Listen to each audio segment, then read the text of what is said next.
저는 오늘 우리가 너무나 잘 알고 있는 이 로마서 10장 9절과 10절 속에 나오는 세 가지 부류의 사람들을 살펴보면서 하나님께서 우리에게 어떤 사람이 되길 원하시는지 그것을 나누어 보고자 합니다.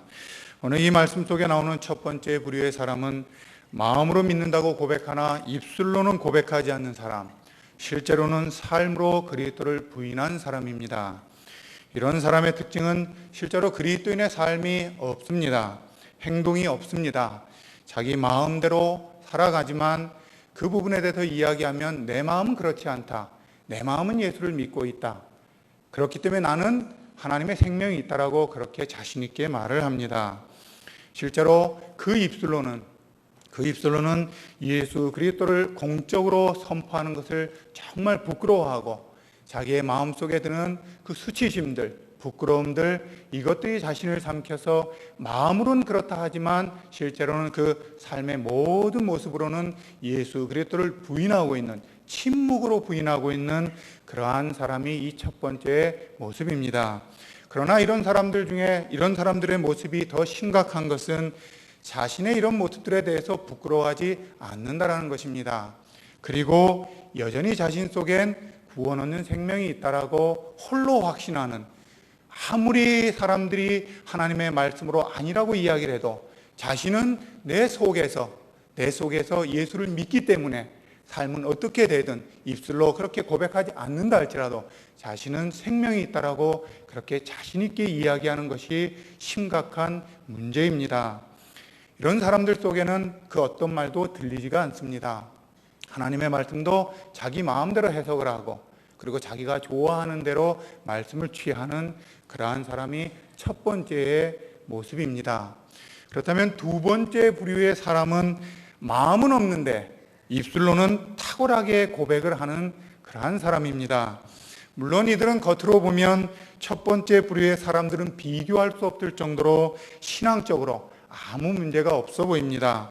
교회 안에서 외적인 것들을 정말 잘 행합니다. 그리고 눈에 보이는 그런 형식적인 것들 또한 어느 누구보다도 잘 지키려고 애를 씁니다. 겉으로는 예배도 엄청 잘 참석하고 잘 드립니다. 그래서 겉으로만 보면 그 어느 누구보다도 가장 신앙생활을 잘하는 사람처럼 보입니다. 뿐만 아니라 입술로 하는 고백도 아주 탁월하게 잘합니다. 기도도 잘합니다. 오늘 읽은 이 9절로 10절에 언급된 것처럼 예수 그리스도를 주다라고 그렇게 고백하기도 합니다. 항상 그 입술 속에는 하나님의 은혜, 모든 것이 하나님의 은혜다라고 그렇게 고백 또한 합니다. 그러나 그 마음은 변화된 마음이 아닌, 새롭게 태어난 새 마음이 아닌 여전히 자신의 자아가 살아있는 그 옛 마음을 가진 자로서 자기의 신앙생활을 해나가는 그러한 사람의 모습일 뿐입니다. 그래서 그 중심 속에는 생명의 흉내를 낼 수는 있는데, 겉으로는 생명의 흉내를 많이 낼 수는 있는데 실제로는 그 중심 속엔 오늘 이 말씀 속에 나와 있는 것처럼 구원이 있으리라, 하나님의 생명의 그 구원이 있으리라고 하는 이 구원은 존재하지 않습니다. 이 사람은 새로워진 그런 마음이 아닌 자기 힘과 자기 능력과 그리고 예수님이 때론 자기 자신에게 베풀어 주신 많은 그 이적들 때문에, 마치 그 이적들 때문에 예수님을 믿는다라고, 그리고 한번 믿어보겠다라고 그렇게 열심히 애쓰는 자기 종교적인 신앙적인 욕심을 따라 그렇게 움직이는 사람입니다. 평안할 때는 하나님이 최고입니다. 그러나 어려운 일이 닥치면, 자기의 무언가 오해받을 일이 닥치면 그때는 그렇게 찾던 하나님은 다 사라지고 자기의 자아가 불뚝 튀어나와서 그 자아가 모든 것을 지배하는, 심지어 이 하나님의 교회 안에서조차도 그 자아로 왕노릇하는 그 모습들의 사람으로 변한다라는 것이지요. 우리는 이런 모습들에 대해, 이러한 겉으로 잘 드러나는 모습들에 대해서 입술로 고백하고 있고 겉으로 너무너무 열심히 있어 보이기 때문에 신앙이 좋은 사람이라고 그렇게 말을 합니다. 그러나 성경은 이 모습에 대해서 어떻게 말을 할까요? 성경은 이런 모습에 대해서 이렇게 말합니다. 저희가 하나님을 입술로 써는 시인하나 행위로는 부인하니 가증한 자요 복종치 아니하는 자요 모든 선한 일을 버리는 자니라라고 디도서 1장 16절 말씀을 통해서 이런 사람들의 실체에 대해서 아주 적나라하게 정교하게 묘사를 합니다. 단 한마디로 표현하면 말로는 신앙 고백은 잘하는데 실제 삶에서는 세상 사람과 똑같이 살고 있다라고 그렇게 말하는 것입니다. 교회 안에서의 삶과 교회 밖에서의 삶이 전혀 다르다라고 그렇게 말합니다. 아무리 입술로서 그렇게 얘기를 해도 교회 밖에서는 자기 욕심대로 살아가는 그러한 거짓된 모습이다라고 성경은 말합니다. 어찌 보면 이렇게 실제 삶 속에서 주의 뜻대로 행하지 않고 자기 욕심대로 욕심 따라 살아가는 점에 있어서는 첫 번째 사람이나 이 두 번째 부류의 사람이나 동일합니다. 큰 차이가 없습니다. 차이가 있다면 겉으로 드러나는 것이 더 열심히 있어 보이느냐, 아니면 그것조차 없이 그냥 마음으로만이라고 차라리 더 솔직한 그러한 모습으로 있느냐, 그 차이만 있을 뿐입니다. 또한 이 두 부류의 사람들 속에는 구원 없는 생명이 없는데도 자신들은 구원이 있다라고 스스로 착각하고 스스로 확신하고 아무리 성경이 아니라고 이야기를 해도 자기 자신은 확신을 가지고 걸어가고 있다라는 것입니다. 뿐만 아니라 이 두 부류는 첫 번째 사람이나 두 번째 사람은 오늘 읽었던 이 9절로 10절 속에 나와 있는 믿음이라는 단어와 이 시인하는 말이, 입으로 시인한다는 말이 어떤 의미를 담고 있는지 그 정확한 의미를, 더 풍성한 의미를 알지 못하고 자기 수준에 믿고 자기 수준에서 시인하는 그러한 차원에 있다라는 것이 이들의 공통점입니다. 마지막으로 이 말씀 속에 나오는 세 번째 부류의 사람은 새 마음으로 예수 그리스도를 공적으로 선포하는 사람입니다. 조금 전에 나눈 두 부류의 사람들이 9절로 10절을 흉내내는 사람들이었다고 한다면 이 새 마음으로 예수 그리스도를 공적으로 선포하는 이 사람은 9절로 10절에 해당하는 성경이 인정하는 참 구원 얻는 믿음을 가진 그러한 사람의 모습이라고 할 수가 있습니다. 오늘 말씀에 나오듯이 마음과 입술과 행동이 일치하는 사람, 바로 그 사람이 이 세 번째 부류의 사람입니다. 특별히 우리는 이 말씀 중에 시인이라는 말을 제대로 이해해야 합니다. 입술로 시인하는 사람, 그 사람에게 구원이 이르리라고 이야기하는 이때 이 시인이 어떤 의미인지를 우리는 정확하게 알아야 합니다. 이 말은 단순히 우리가 입술로 우리의 마음이 동하지도 않는데 그저 예수 믿으라고 입술로 고백하면 천국 간다고 하니까 그 마음속에는 자기 자신이 죄인인 줄 알지도 못하는데, 그리고 죄인임을 깨달아도 조금 깨닫고 천국 간다고 하니까, 입술로 고백하면 그것이 주어진다고 하니까 그렇게 입술로 고백하는, 립서비스하는, 가볍게 고백하는 그러한 차원의 말이 아닙니다. 사도 바울이 이 로마서 10장 9절로 이 10절 말씀을 쓰는 이 시대 속에서 사용됐던 이 시인이라는 말은 단순히 지금 이 시대 속에 우리처럼 편하게 살고 그리고 어려운 일이 없고 이 가운데 그냥 편안하게 받는, 입술로 시인하는 그런 것이 아니라 로마 황제냐 아니면 예수 그리스도냐, 로마 황제를 택하고 살 것이냐 아니면 예수 그리스도를 인정하고 그분이 나의 왕이고 나의 주이고 내 모든 삶의 근원 되시고 나의 전부다라고 고백하고 죽음의 길을 갈 거냐라는 이 선택의 갈림길 속에서 공적으로 선포하는, 세상을 향하여 나는 예수 그리스도밖에 없다라고 선포하는 바로 그 시인이 입으로 시인한다라는 말입니다.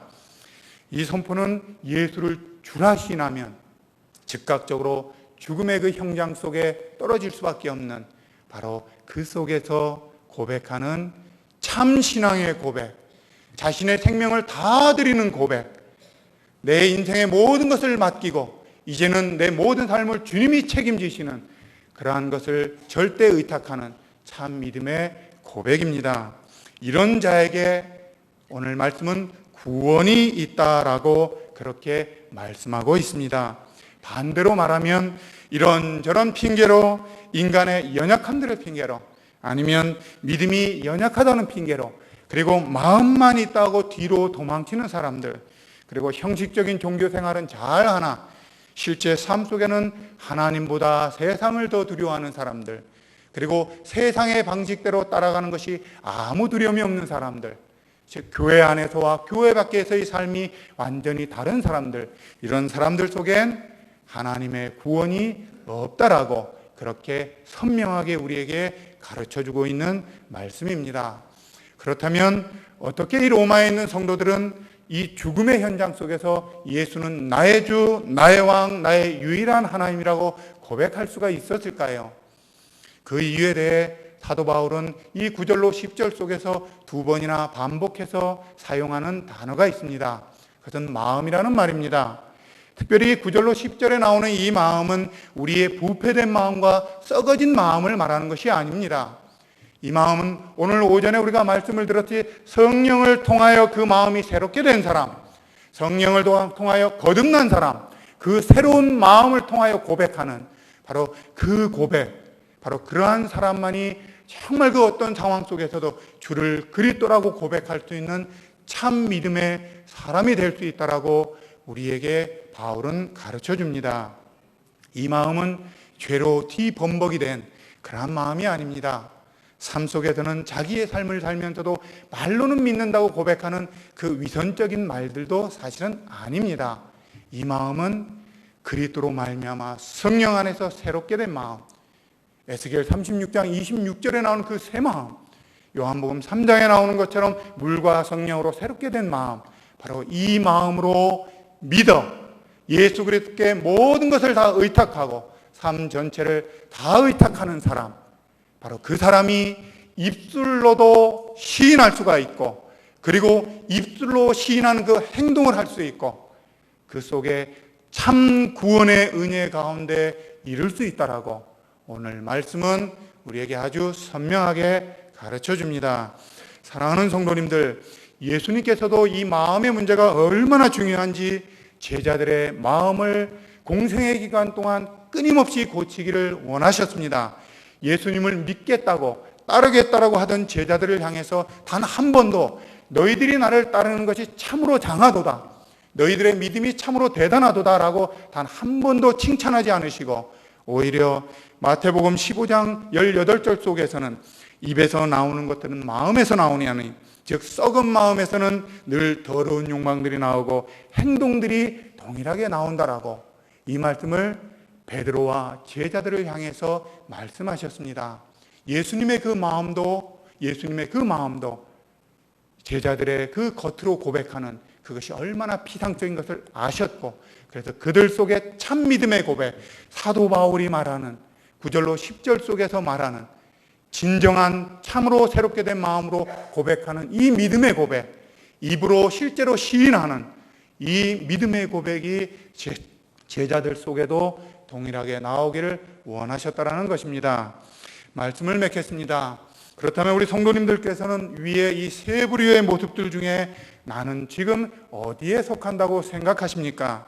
내가 삶은 이렇게 살아도 마음은 예수를 믿는다고 고백하는, 내가 비록 입술로는 말하지 않아도 삶으로는 엉망인 것처럼 살아도 내 마음은 안 그래라고 그렇게 고백하는 차원 가운데 있으십니까? 아니면 입술로는, 겉으로는 그럴듯하게 누가 보아도 최고의 신앙인처럼 그렇게 살아가지만 실제로 그 마음 깊숙한 곳엔 나는 알고 있는, 아무도 모르지만 나만은 알고 있는 그 냉랭함, 그 이상하게 거역하는 마음들, 그러한 마음들 속에 살아가는 그러한 두 번째의 모습이십니까? 아니면 사도 바울이 이 9절로 10절 속에서 말하는 이 말씀을 받은 로마 교회 성도들처럼 마음이 실제로 변화되고 교회 안에서만이 아닌, 주일만이 아닌 월요일과 토요일 이 모든 삶 속에서 예수 그리스도가 내 왕이고 나의 주이고 내 모든 것이다라고 고백할 뿐만 아니라 실제 삶 속에서 예수 그리스도처럼 살기 위해 애쓰고 하나님의 법을 순종하기에 정말 애쓰고 노력하는 그 애씀 가운데서는 이 세 번째 부류의 모습인지, 과연 이 세 가지의 모습 중에 어떤 모습이십니까? 첫 번째와 두 번째의 모습은 절대로 구원 없는 생명이 없다라는 것을 꼭 기억하시길 바랍니다.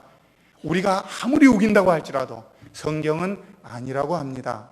오늘 말씀이 아니라고 합니다.